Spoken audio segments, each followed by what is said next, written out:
Habiter au Luxembourg, plus de problème. Effectivement, si je vais habiter au Luxembourg, les loyers là-bas sont à peu près à 3 000 € pour un grand appartement, parce que moi, je veux minimum 60 mètres carrés. Je suis pas toute seule, je suis avec mon mari. Et donc, du coup, c'est entre 2 000 et 3 000 € minimum. Le problème, donc j'aurai plus de télétravail et j'aurai pas de bouchon. Le problème, c'est que moi, j'ai une stratégie financière. C'est quoi ma stratégie financière? C'est d'avoir le moins de charges possible, pouvoir investir le plus.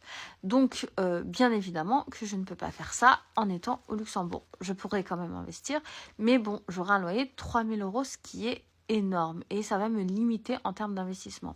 Pourquoi et il y en a plein qui me diront oui mais on n'a qu'une seule vie, etc.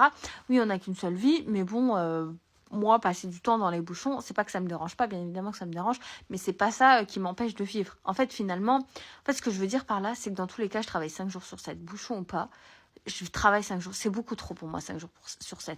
Même si j'habite juste en face du travail. Même si j'habite dans le travail. 5 jours sur 7, c'est beaucoup trop.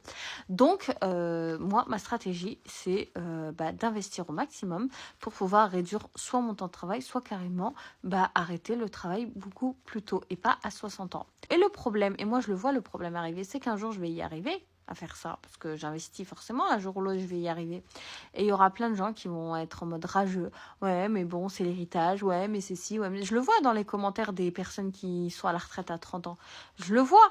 Et le truc, c'est qu'en fait, vous êtes capable que de parler, de rager, mais quand je vous explique ma stratégie, vous la faites pas. Vous swipez.